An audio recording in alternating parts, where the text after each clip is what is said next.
Então, é. Aquariana. Boa noite. Graça. Boa noite, mestre Boa noite. Dilson. Boa noite. Guru. Boa noite, Guru Dilson. Boa noite. Guru. Guru, nosso guru. Cadê Renata? Cadê Renata? Tá chegando. Tá bom, obrigado, Dilson. Um abraço.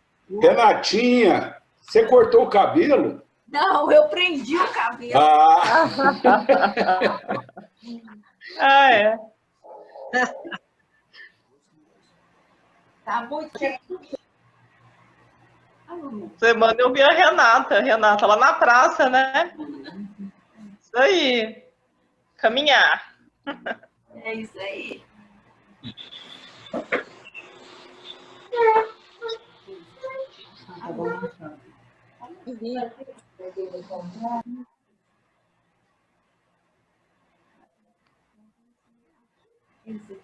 Deve ser estranho, minha mãe. Não sei. Eu mal enxergo aí, né?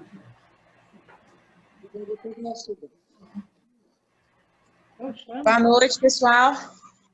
Boa noite. Boa noite. Aqui, ó, seria esse. Mas andou caindo. A gente andou pegando, andou precisando. Boa noite, pessoal. Tudo bem? Boa noite. Boa noite, Tudo bem? Regina.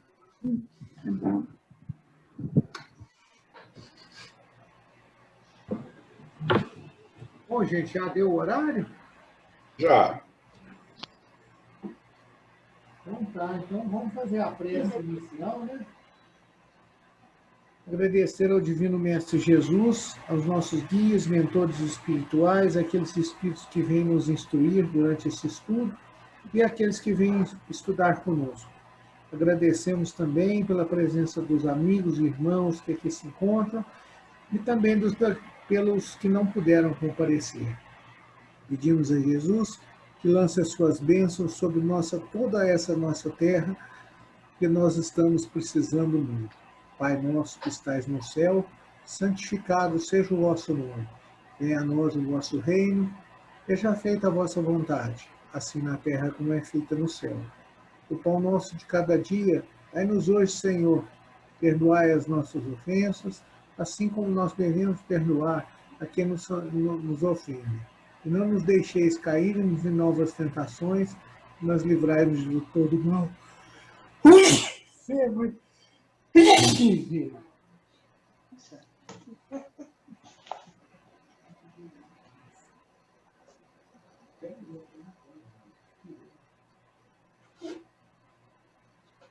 Então vamos pedir para a Liliane aqui começar.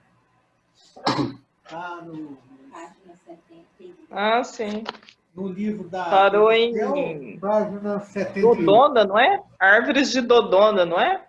Isso. Começar é verdade, né? É verdade, isso mesmo. Por favor, alguém pode me falar a página, Liliane, por favor? É 71. Obrigada. De nada.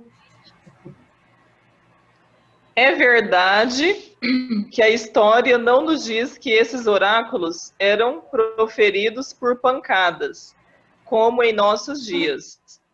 Na floresta de Dodona, era pelo sibilar do vento através das árvores, pelo ciciar das folhas ou pelo murmúrio da fonte, que brotava ao pé do sagrado carvalho de Júpiter.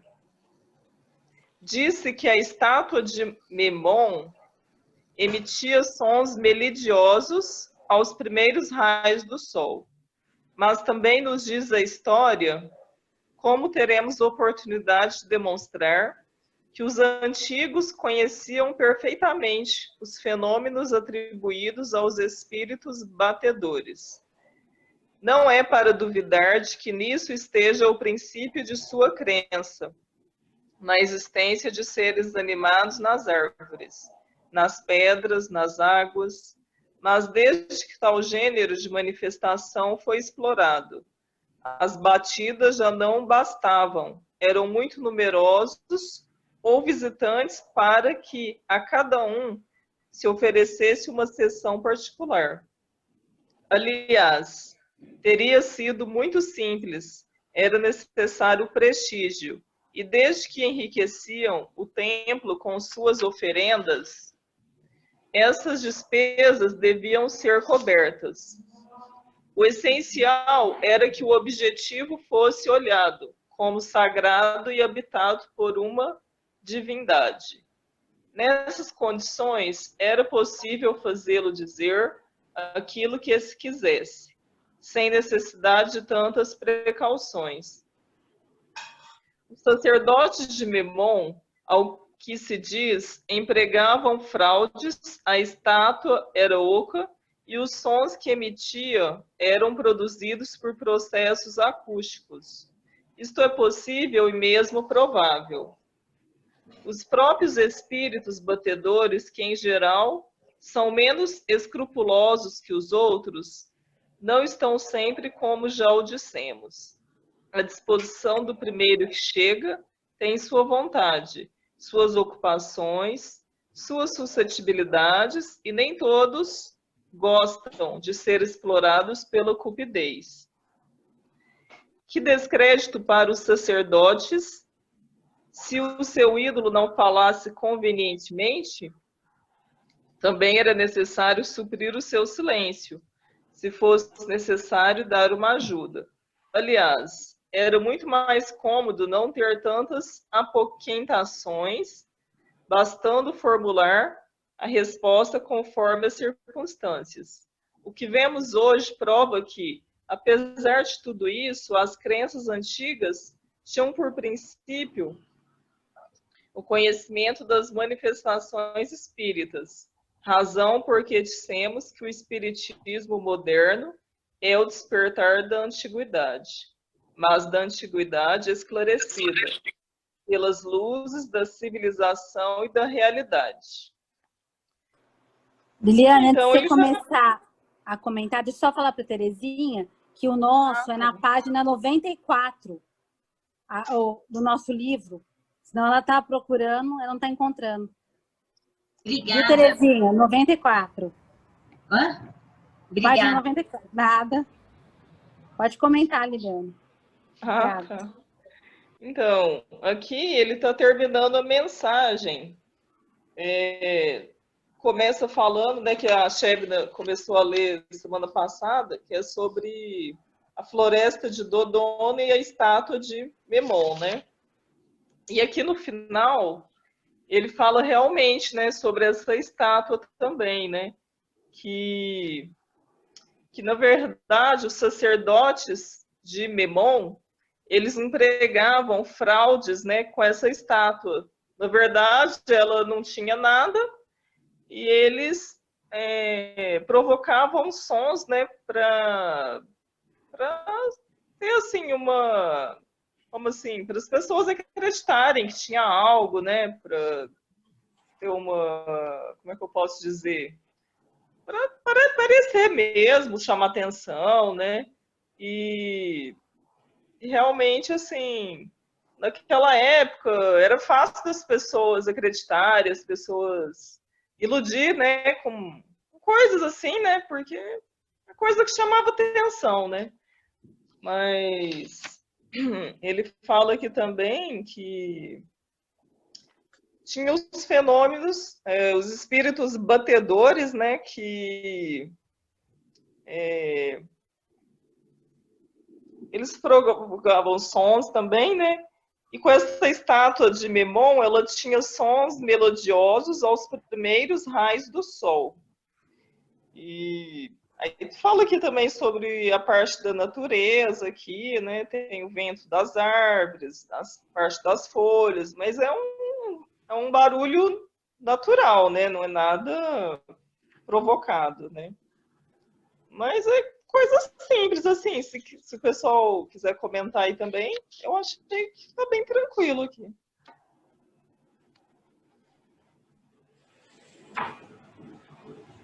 Bom, gente, não é de hoje, né, que as pessoas usam os espíritos, né, para buscar dinheiro, né? Buscar dinheiro, buscar prestígio, buscar esse tipo de coisa, né? Então não é de hoje. Isso aí não foi inventado agora, nem no tempo de Kardec, nem da antiguidade, né? tão velho quanto o homem na Terra. Além disso, né, eles aproveitavam fenômenos naturais, né, que existia, aproveitavam certas drogas que eles mesmos fabricavam, né? Inclusive, já saiu uma reportagem há um certo tempo, né, que o primeiro serviço de inteligência, né, de espionagem no mundo, que se tem notícia, foi lá do oráculo de Delfos, na Grécia, né, que eles tinham pessoas lá que coletavam informações sobre aqueles consulentes ilustres que iam lá fazer perguntas, né? Então, vários foram, entre eles Alexandre da Macedônia e muitos outros, né? Então, é por aí, né? Então, isso não é novo e sempre vai existir, né? Pelo menos, eu acho que até o mundo chegar na regeneração.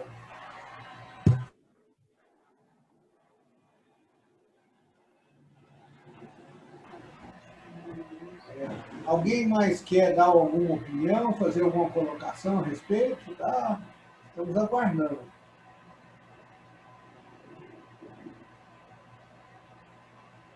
Não? Então vamos pedir para a Ivonete, que está aqui pertinho. Agora é a Vareza, né, Renata? Dá uma olhada aí. Dissertação que são... É palestras de além-túmulo, né? Conversas de além-túmulo.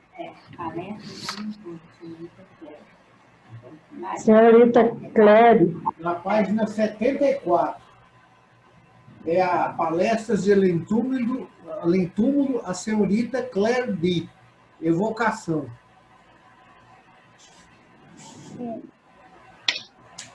Show aí? Ok. Tem uma notinha primeiro, leio a notinha. A senhorita Claire D., interessante menina, falecida em 1850, aos 13 anos de idade, desde então ficou como o gênio da família, por quem é evocada por frequência e para quem dá um grande número de comunicações do mais alto interesse. A palestra que damos a seguir ocorreu entre nós a 12 de janeiro de 1857, por intermédio de seu irmão, que é médico. Tem uma lembrança precisa de sua existência corporal. É uma pergunta. Tem uma lembrança precisa de sua existência corporal? Aí ela respondeu. O espírito vê o presente, o passado e um pouco do futuro, conforme sua perfeição e a proximidade de Deus. Eu leio mais, viu? Vou ler uma pergunta para cada um. Pode ler mais um pouco, Ivonete. A pergunta número 2. Essa condição de perfeição é relativa apenas no futuro ou se refere igualmente ao presente e ao passado? Resposta. O espírito vê o futuro mais claramente à medida que se aproxima de Deus. Depois da morte, a alma vê e abarca de um relance todas as passadas migrações, mas não pode ver aquilo que Deus lhe separa. Para isso, é preciso que esteja inteiramente em Deus desde muitas existências. Vou ler mais uma e vou explicar, senão não dou conta. A terceira. Sabe em que época será a sua reencarnação? Em 10 ou em 100 anos? Na Terra ou em outro mundo? Num outro, a resposta dela. A primeira, ele pergunta para ela. Tem uma relação precisa de sua existência corporal? uma relação precisa de sua existência corporal? Se ela sabe, se ela vê, né, se ela sabe uma lembrança, se ela lembra das reencarnações dela. Aí ela fala assim, o espírito vê o presente, a encarnação presente, o passado e o futuro, conforme sua perfeição e proximidade de Deus. Então, quer dizer, conforme o espírito vai evoluindo, ele vai tendo mais essa clareza de entendimento, né? Ele consegue lembrar de encarnações passadas. A segunda, essa condição de perfeição é relativa apenas no futuro ou se refere igualmente ao presente e ao passado? Aí ela responde, o espírito vê o futuro mais claramente à medida que se aproxima de Deus, quer dizer, à medida que ele evolui, que ele consegue ver o futuro. Depois da morte, a alma vê e abarca de um relance todas as passadas migrações, mas não pode ver aquilo que Deus lhe prepara. Para isso, é preciso que esteja inteiramente em Deus, desde muitas existências.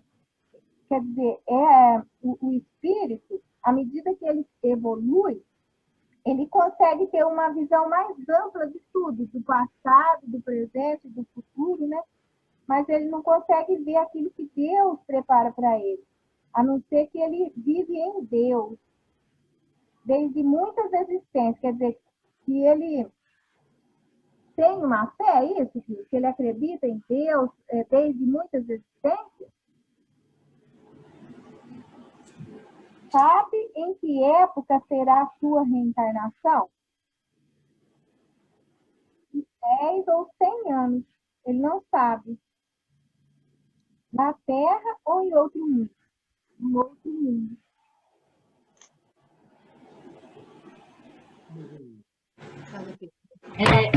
Eu tenho uma pergunta. Eu posso perguntar? Pergunta. Se qualquer pessoa que puder me responder. Em relação a ela falar que ela sabe um pouco do futuro, né? Conforme ela se aproxima de Deus, ela vai saber do futuro. Esse futuro que ela quer dizer está relacionado, por exemplo, igual está falando aqui, que ela vai reencarnar. Mas esse futuro assim, o que vai acontecer com a Terra daqui a uns tempos? Eu acho que, será que isso também é revelado a ela? Ou só, tipo, assim, as propostas, né, que foram feitas para ela de reencarnar e tudo? Mas será que esse futuro que vai acontecer com a Terra, o que vai acontecer com ela quando ela estiver reencarnada, será que é possível ela saber desse futuro? Ela saber desse futuro? Se alguém puder me responder, por favor, porque eu fiquei em dúvida. Bom, primeiro, parece que o espírito dessa menina aí, né, é um espírito muito antigo e de grande evolução, né? Nós vamos ver mais para frente que ela realmente já vai encarnar em outro planeta melhor, né? Então, é um espírito de grande evolução. Para a gente tecer mais comentário, Terezinha, eu acho melhor, muitas perguntas vão ser respondidas com a leitura do restante. Então, eu acho bom deixar essas perguntas para leitura do restante, porque, inclusive, você pode continuar aqui na pergunta número 5, que já tem uma resposta dessa que você está procurando aí. Tá bom. Muito obrigada. Vou ler, então. Então, número 5. O mundo para onde irá, comparado com a Terra, terá condições melhores, iguais ou inferiores? Muito melhores que a da Terra. Lá se é feliz. Aí a gente vê a evolução dela, né? Que ela está indo para um mundo e que ela vai ser feliz, né? Um mundo bem melhor que a Terra. 6. Desde que aqui se encontra, está num lugar qualquer, qual é ele? Estou em aparência etérea. Posso dizer que meu espírito, propriamente dito, estende-se muito mais longe. Vejo muitas coisas e me transporto para muito longe daqui com a velocidade do pensamento. Minha aparência está à direita de meu irmão e guia-lhe o braço. Então, perguntando para ela qual que é o lugar que ela está, né, com a aparência, ela fala que está na aparência etérea ainda, né, e ela viaja muito, vai para lugares muito longe, então por ela se transporta para um lugar muito longe, com a velocidade do pensamento, aí também a gente vê a evolução dela, né, um espírito muito evoluído. 7. Este corpo etéreo de que se reveste permite-lhe experimentar sensações físicas, como, por exemplo, de calor e frio? Resposta. Quando me lembro muito de meu corpo, sinto uma espécie de impressão, como quando se tira um manto e se fica com a sensação de que, por algum tempo, ainda se está com ele. Então, perguntando para ela se ela ainda tem essas sensações de quente, frio, né, calor. Aí ela fala que sente uma espécie de impressão, né? Que é como se quando se tirar o manto dela, por exemplo, ela sente como se tivesse sem ele. É só sensações que ela sente. 8. Disse que pode transportar-se com a velocidade do pensamento. O pensamento não é a própria alma que se desprende de seu envoltório? Resposta, sim. Então, não tem muito o que falar. Quando o seu pensamento se dirige a alguma parte, como se dá a separação de sua alma? A aparência se esvai. O pensamento vai só. Então, vai só o pensamento. 10. É, pois, uma faculdade que se destaca. O ser fica onde está? A forma não é o ser. Então, quem vai é o espírito. Olha se eu entendi direitinho. Quem vai é o espírito. A forma fica. Não acompanha ela. É isso mesmo? Eu tô Igualzinho André Luiz, lá no nosso lar. É. André Luiz do nosso lar, lembra aí? É. Ele ficou dormindo no quarto lá e ele foi para altas esferas visitar a mãe. Uhum. Não, a gente aqui, né, com o desdobramento, né, mas falando assim, como encarnado, né, e tem o desdobramento. Parece que ela tem um grau de evolução muito superior ao nosso lar. Hein? Vamos dizer que, comparando ela com o nosso lar, ela está uns 100 quilômetros acima já, ou mais, né? Porque o que ela insinua aí é que ela pode moldar o perispírito dela imediatamente a partir da mente dela, no lugar que o pensamento dela coloca ela, né?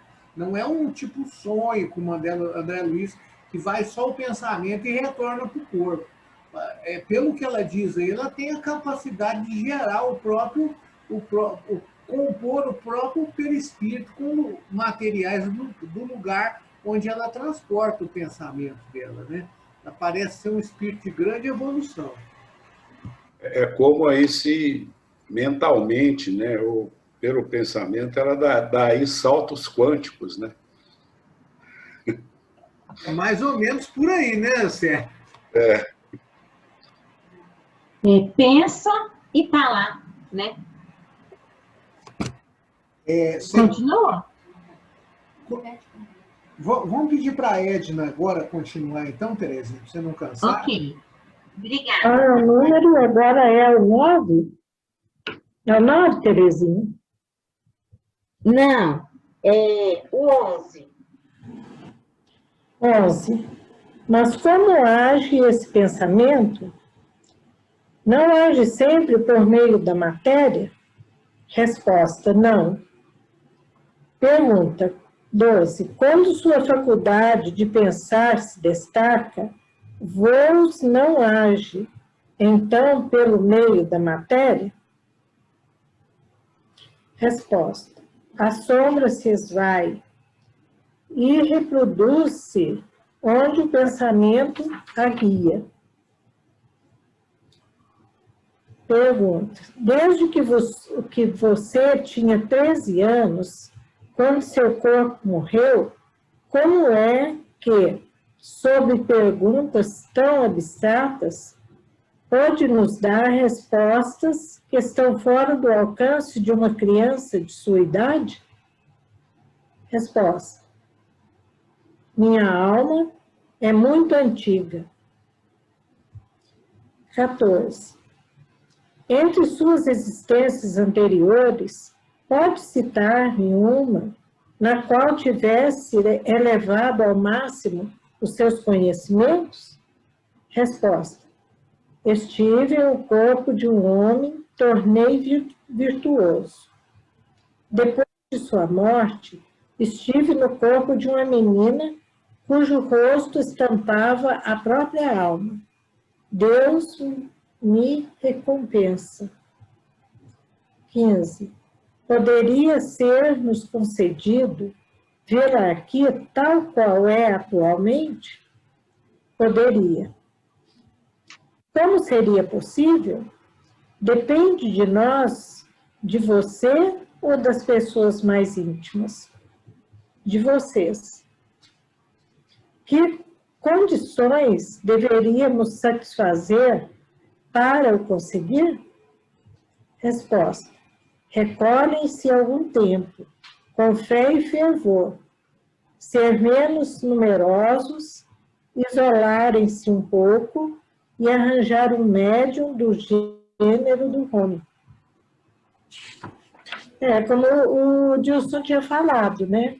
É um espírito velho, né? Um espírito antigo, de muita evolução, né? E eles perguntando sobre a matéria, ela fala que não, que a matéria não tem nada a ver, né? Isso aí é a condição mental dela, né? A condição da evolução dela. Eu lembrei aqui da Maria João de Deus, né? Quando desencarnou, fez aquela viagem aí no espaço, né? Nos planetas, com muita facilidade, né? De um lado para outro, tendo aquele guia que acompanhava ela, né? Lembra a Alcione? Alcione, é mesmo. E de onde? É a maior delas.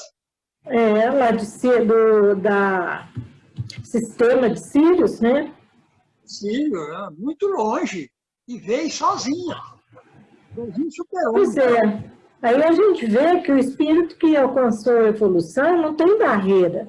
Aqui a gente está encarnado, né? Acha difícil locomover, né, de uma cidade para outra, de um país para outro. E os espíritos se locomovem com muita facilidade, né, de um mundo para o outro, né? E depois eles perguntam, com 13 anos, né, como ela tinha condição de responder, né, ter aquela inteligência que ela tinha quando estava encarnada, sendo uma criança, né? Então, é onde ela fala que a alma dela é muito antiga, né? Que em outras encarnações, até conta que já reencarnou como homem, ela tinha adquirido essas evoluções, né? Isso é todo espírito, né? Mas como eram assim pesquisas por enquanto que Allan Kardec estava fazendo, né? Para nós que já estudamos mais, a gente sabe da naturalidade disso que está acontecendo, que a gente tem lido isso nos livros, né? Mas para a época era espantoso. A gente vê pelas perguntas que são feitas, né? E eles perguntam sobre ela aparecer para eles, se eles podem ver, né? Então ela fala que pode, mas tem as condições. Menos pessoa, um bom médium, recolhimento, né? Tudo isso para que ela pudesse materializar. Foi o que eu entendi.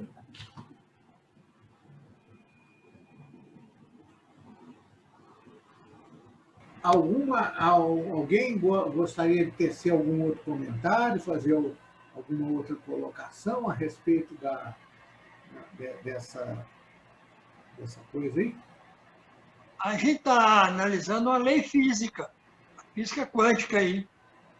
Se ela chegar em alta vibração, só espírito altamente evoluído vai vê-la, hein, Dilson? Não é? Tem que ter, né? Porque é sintonia. É isso mesmo. Sintonia. E ela, que a Eve não... ela ainda dá o caminho, né, Valtinho? Para uma materialização, né?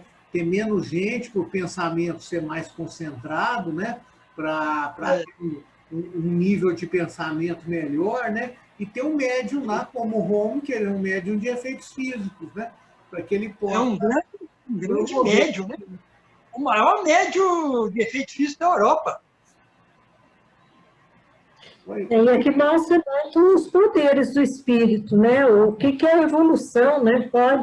O que o espírito pode fazer, né? Realizar quando a evolução é grande, né? As virtudes, mesmo encarnado, né? Era um espírito, uma menina de 13 anos, com superioridade muito além daqueles que ali estavam, né? 13 anos na última encarnação, né? Mas eram espíritos de milhares de anos. 5,5. Parece que ela estava dando um tapinha, às vezes, para ajudar essa família, né? Para fazer alguma coisa lá, né? Por isso ela desencarnou mais cedo, né? Então, muito interessante isso aqui. Eu separei ele porque eu achei ele extremamente interessante, essa evocação aqui, que ela é muito instrutiva para nós, né? Agora, Renata, pega ali, né, coisa, né? Vamos passar para a Regina. Qual que é o próximo? Gilson. Agora é Márcio, né? O Gilson, só dar um recado para o pessoal, é o seguinte, a próxima matéria aqui seria sobre o Sr. Romo. Eu não sei se todos viram que o Gilson fez ele condensou, né? Ele juntou todas as matérias que tinham sobre o Sr. Romo na revista de 58. Ele fez um artigo só. E como nós não vamos lê-lo, porque são artigos, inclusive, fragmentados, né? O Gilson teve esse trabalho e nós divulgamos no grupo do WhatsApp. Talvez alguém fique dias sem ver o WhatsApp, depois deleta, passa batido. Se alguém não tiver esse artigo que o Gilson fez aí, é só passar no meu WhatsApp particular aí que eu envio, tá? Mas é muito interessante ler a vida do Sr. Romo aí, né? Como o Walter falou aí, talvez aí o maior médium de efeitos físicos da Europa, né? Manda para mim, Gilson, por favor. Manda para mim. Velho generoso. Eu te mando no particular aí, gente. No meu particular. Pode mandar. Agora é na página 85, gente. É um título novo, é o ano 1, março de 1858, tá? Para quem está com revista diferente. Faltou tudo, tá ótimo. A pluralidade dos mundos. Esse é muito interessante. Tá? Gilson, aonde que é que vai agora? Regina, não é o Sr. Romo, não? Primeiro artigo do mês de março de 1858. À frente. Pluralidade dos mundos? Isso, esse mesmo. Ah, tá. Tá joia. Pluralidade dos mundos. Quem ainda não se perguntou, ao considerar a Lua e os outros astros, se esses globos são habitados? Antes que a ciência nos houvesse iniciado em a natureza desses astros, era possível a dúvida. No entanto, no estado atual de nossos conhecimentos, pelo menos existe a probabilidade. Mas a esta ideia realmente sedutora, fazem-se objeções tiradas da própria ciência. Disse que a Lua, ao que parece, não tem atmosfera e, possivelmente, não tem água. Em Mercúrio, à vista de sua proximidade do Sol, a temperatura média deve ser a do chumbo em fusão, de maneira que se ali houver chumbo, este deve correr como a água dos nossos rios. Em Saturno, dá-se o oposto. não menos um termo de comparação para o frio que ali deve existir. A luz do sol deve ser lá muito fraca, apesar da reflexão de suas 7 luas e de seu anel, pois àquela distância o sol deve aparecer apenas como uma estrela de primeira grandeza. Em tais condições, pergunta-se se nele é possível a vida. Não se compreende que semelhante objeção possa ser feita por homens sérios. Se a atmosfera da Lua não foi percebida, será racional inferir que não exista? Não poderá ser constituída de elementos desconhecidos ou bastante rarefeitos para não produzirem refração sensível? O mesmo diremos da água e dos líquidos ali existentes. Em relação aos seres vivos, não seria negar o poder divino julgar impossível uma organização diferente da que conhecemos, quando às nossas vistas, a providência da natureza se estende como uma solicitude tão admirável até o menor inseto e dá a todos os seres órgãos apropriados ao meio em que devem habitar, quer seja na água, o ar ou a terra, quer mergulhados na escuridão, quer expostos à luz do sol. Se jamais houvéssemos visto um peixe, não poderíamos conceber seres vivendo na água. Não faríamos uma ideia de sua estrutura.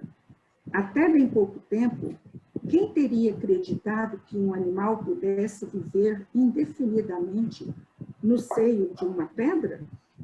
Mas, sem falar desses extremos, os seres que vivem sob o fogo da zona tórrida poderiam existir nos gelos polares?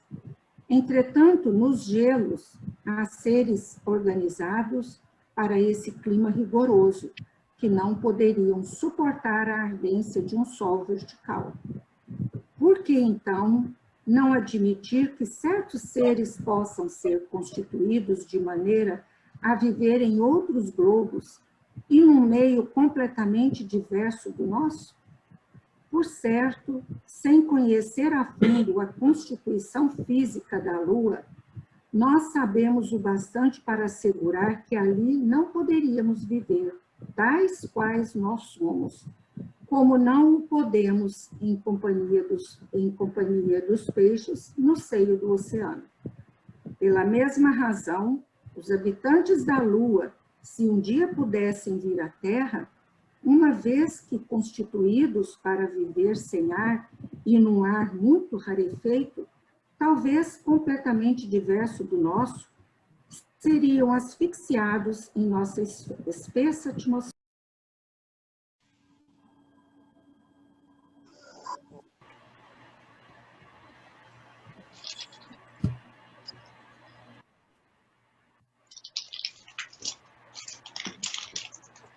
Bom, gente, vamos voltando, né?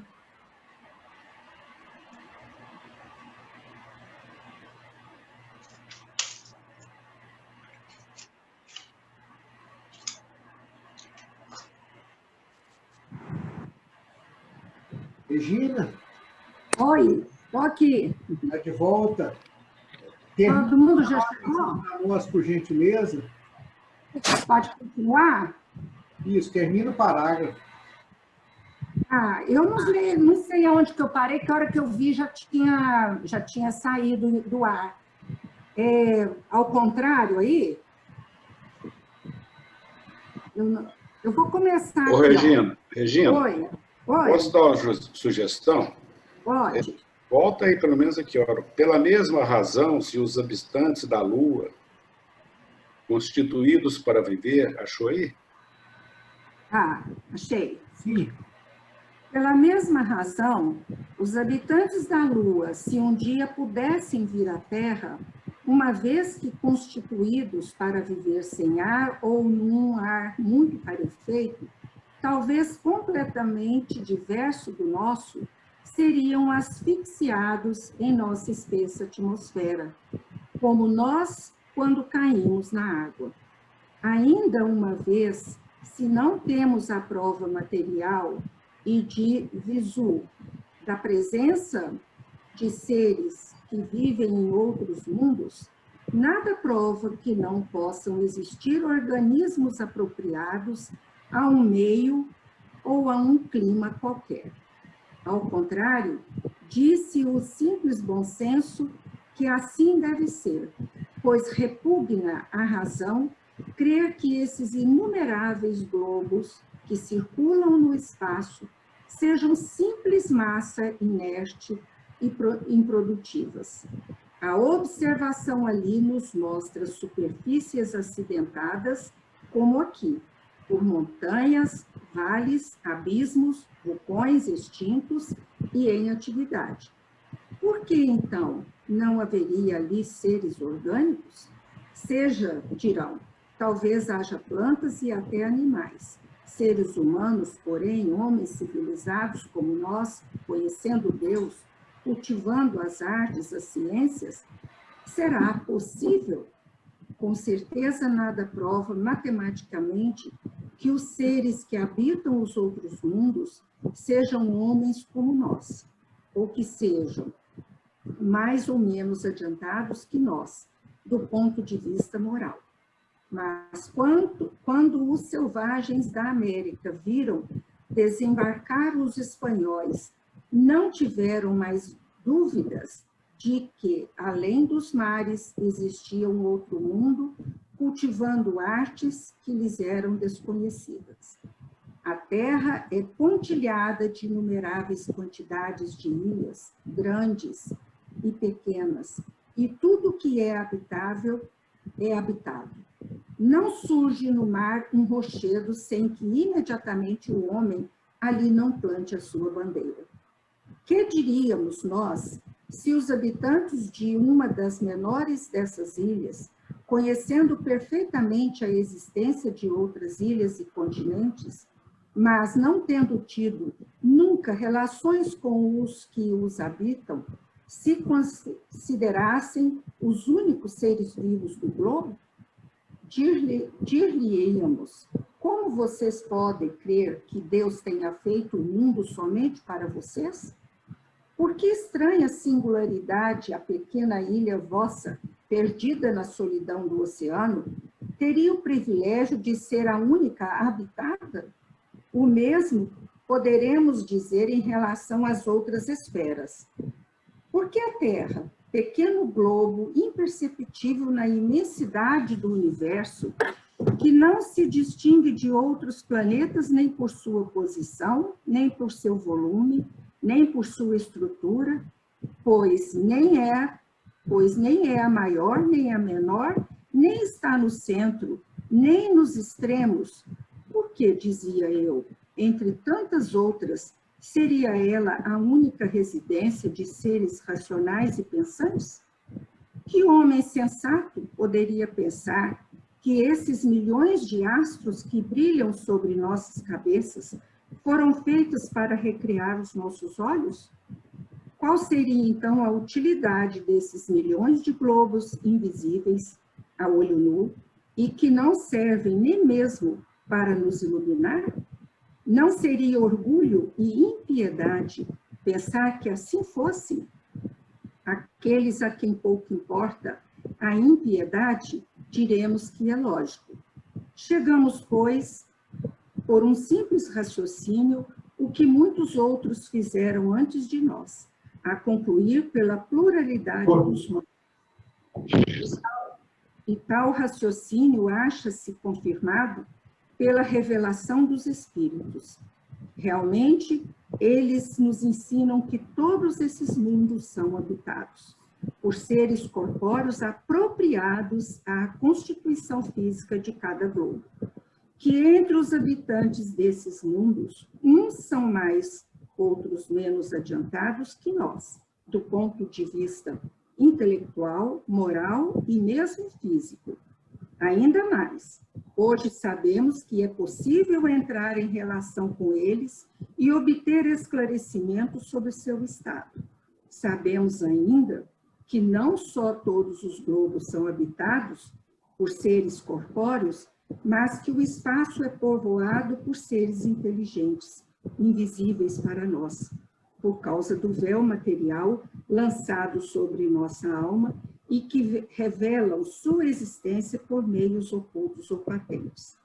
Assim, tudo é povoado no universo. A vida e a inteligência estão por toda a parte. Os globos sólidos, em globos sólidos, no ar, nas entranhas da terra e até nas profundezas etéreas. Haverá, em tal doutrina, algo que repugna a razão? Não é, ao mesmo tempo, grandiosa e sublime? Ela nos eleva por nossa mesma pequenez, bem ao contrário desse pensamento egoísta e mesquinho, que nos coloca como os únicos seres dignos de ocupar o pensamento de Deus. É uma mensagem magnífica, né? Porque esclarece muito para todos nós, que somos leigos aí de ciência, né? De tanto conhecimento aprofundado que hoje tem, mas os grandes cientistas acreditam, né, que realmente não exista vida, só que eles pensam vida como a nossa, né, como nós. Mas a grandeza divina, ela é tão evidente que não existiria na sua obra nenhum lugar que não tivesse vida em desenvolvimento, pulsando a vida. Assim como os nossos mares, nos lugares mais profundos, a milhares de quilômetros na profundeza, os pesquisadores já encontraram vida. Então, por exemplo, um planeta muito quente, será que teria? Não tem mesmo explicação ter vida como a nossa, né? Porque lá até o chumbo derrete, vira rio de chumbo. Então, não teria uma vida como a nossa aqui, logicamente. Num planeta muito frio, a mesma coisa. Não teria vida como a nossa, porque não suportaríamos. A gente vê que até aqui no nosso planeta, nos extremos, no Polo Norte como no Polo Sul, as pessoas que vivem lá são adaptadas para aqueles lugares. Se nós fôssemos viver lá, logicamente a gente não daria conta, adoeceria, morreria logo, né? Por quê? Porque é uma adaptação.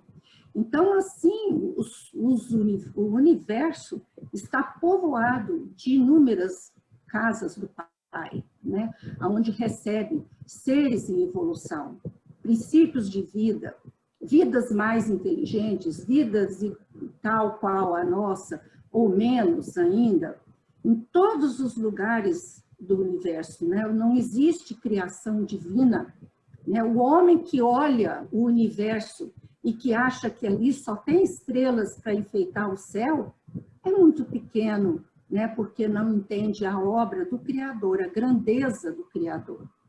Então, a doutrina espírita, ela é uma luz muito grande para nós na humanidade, né? Para as pessoas compreenderem isso. Se alguém quiser complementar.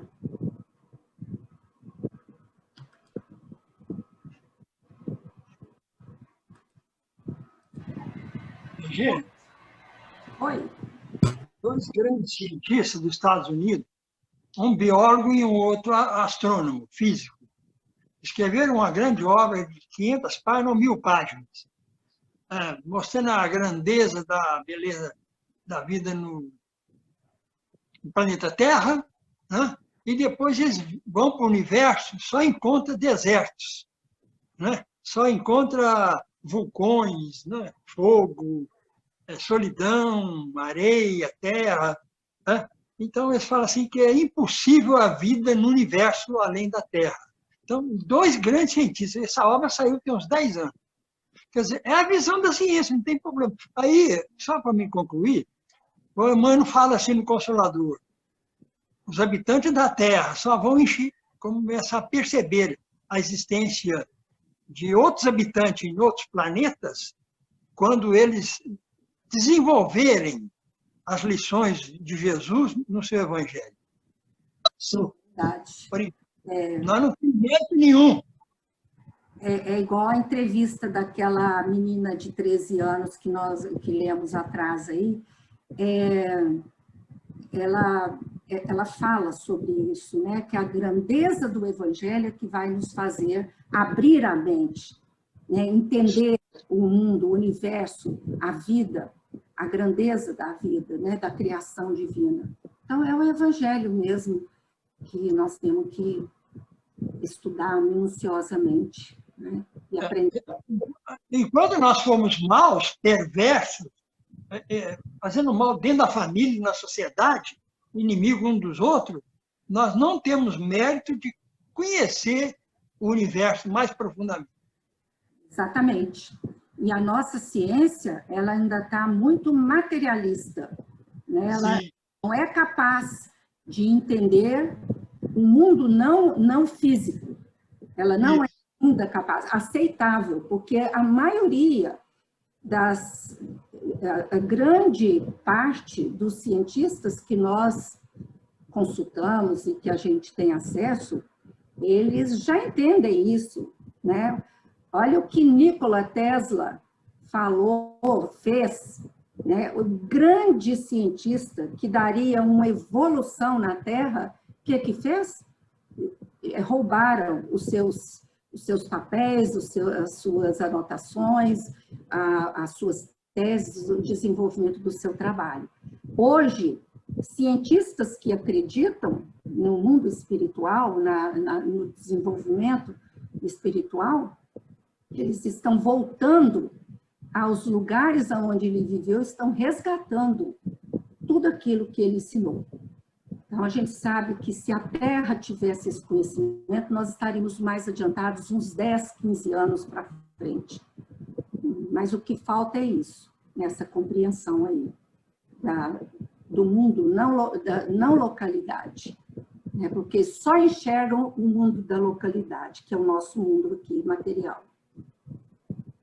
E recentemente também, né, saiu aí uma reportagem de um cientista também, astrônomo e tal.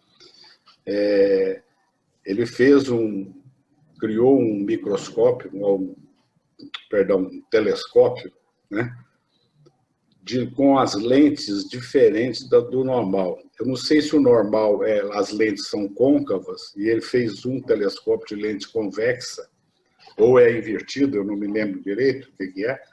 E aí esse telescópio começou a mostrar no universo coisas que o outro não mostra. Então, olha a lente da visão.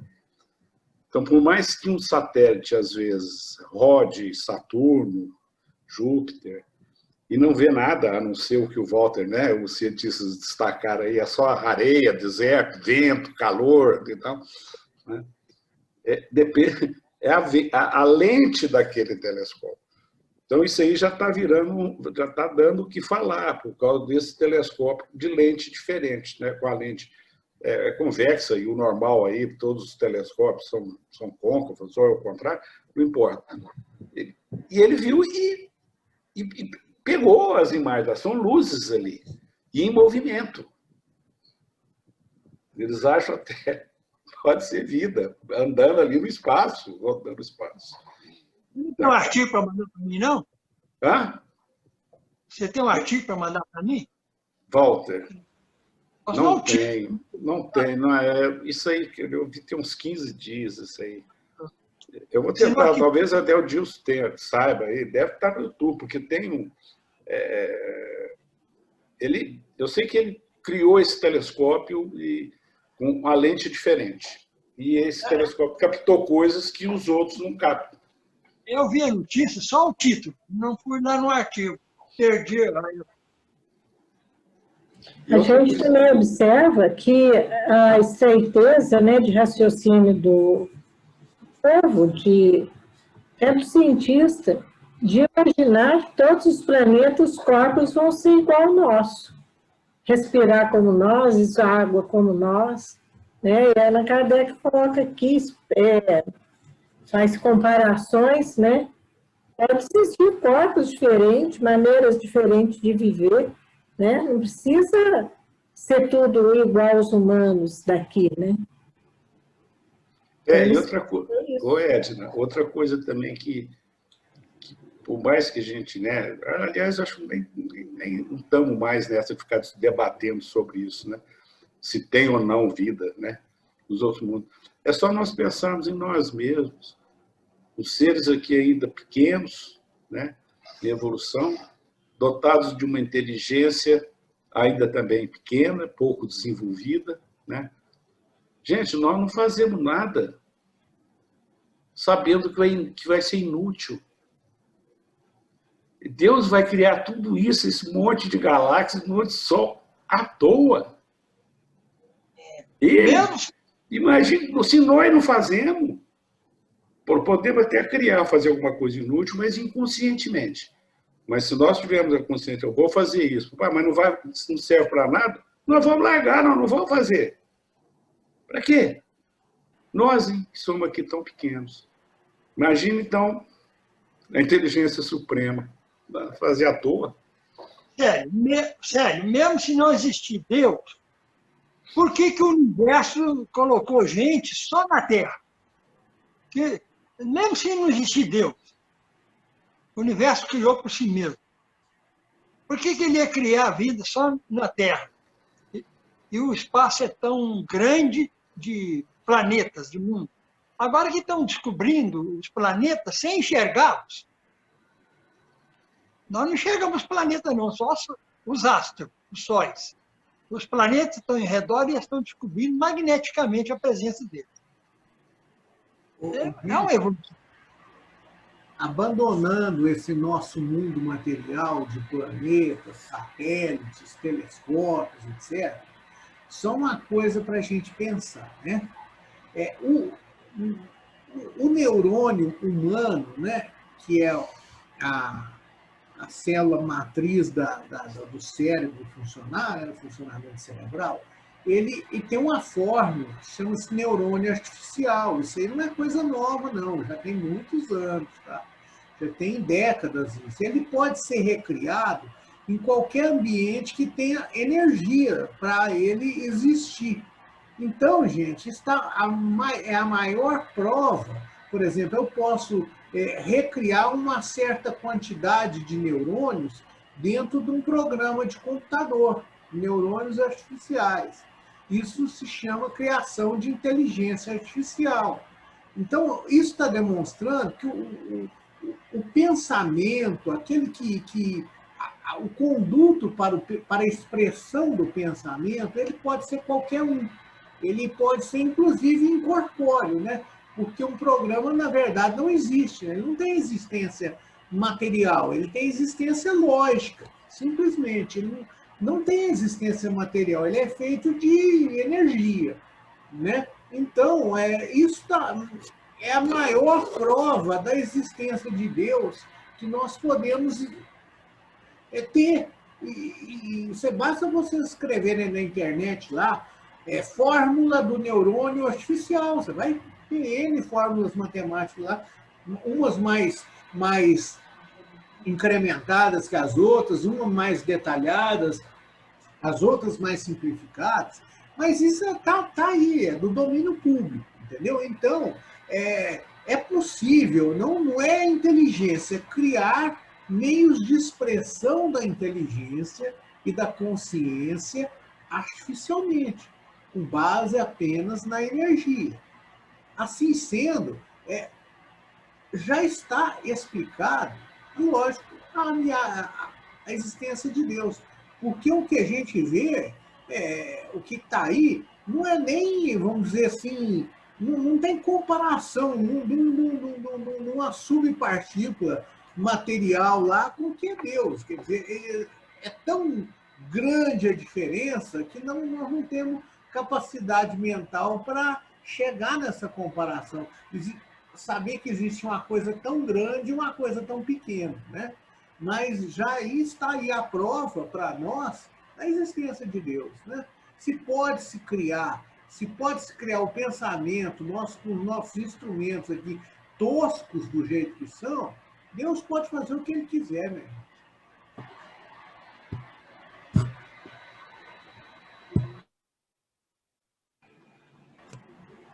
Minha gente, está faltando 1 minuto para terminar. Alguém quer fazer a prece de encerramento aí?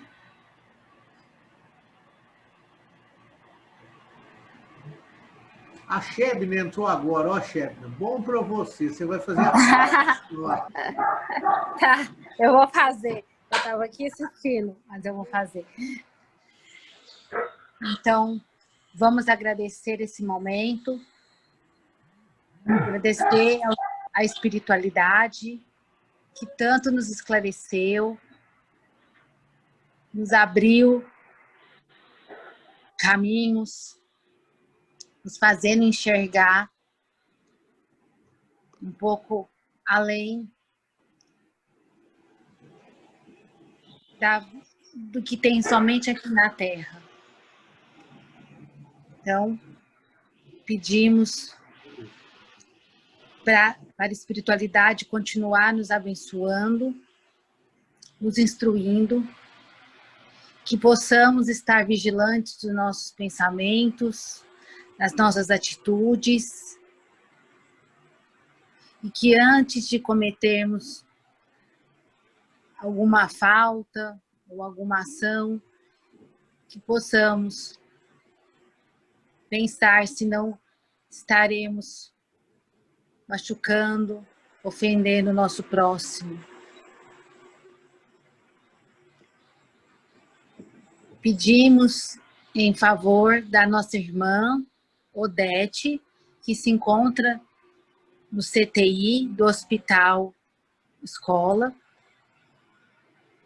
que a equipe do Tio Eurípides possa ampará-la, amparar os médicos, intuindo no melhor caminho para o tratamento, e que a espiritualidade possa, Jesus, possa estar junto da nossa irmã, que ela tenha a aceitação dessa nova realidade que ela irá, e essa prova difícil, que ela possa ter a coragem, a resignação para aceitar. Pedimos também a todos os irmãos que estão sofrendo vítimas do Covid, amparar os médicos, os asilos, aos moradores de rua, todos nós, Senhor, que somos tão necessitados do seu amor, da sua compreensão e da sua paciência. Com a prece que o Senhor nos ensinou, daremos por encerrado o estudo da noite de hoje. Pai nosso que estais nos céus, santificado seja o vosso nome. Venha a nós o vosso reino, seja feita a vossa vontade, assim na terra como no céu. O pão nosso de cada dia nos dai hoje, Senhor. Perdoa, Pai, as nossas dívidas, assim como nós devemos perdoar os nossos devedores. E não nos deixe, Senhor, cairmos em tentação. Livra-nos, Senhor, de todo mal, hoje e sempre, e que assim seja. Damos por encerrado mais um estudo da noite de hoje. Que assim seja. Boa noite, pessoal. Boa noite. Boa semana, bom descanso. Boa noite. Boa noite. Boa noite. Boa noite. Que vem. Boa noite de calor.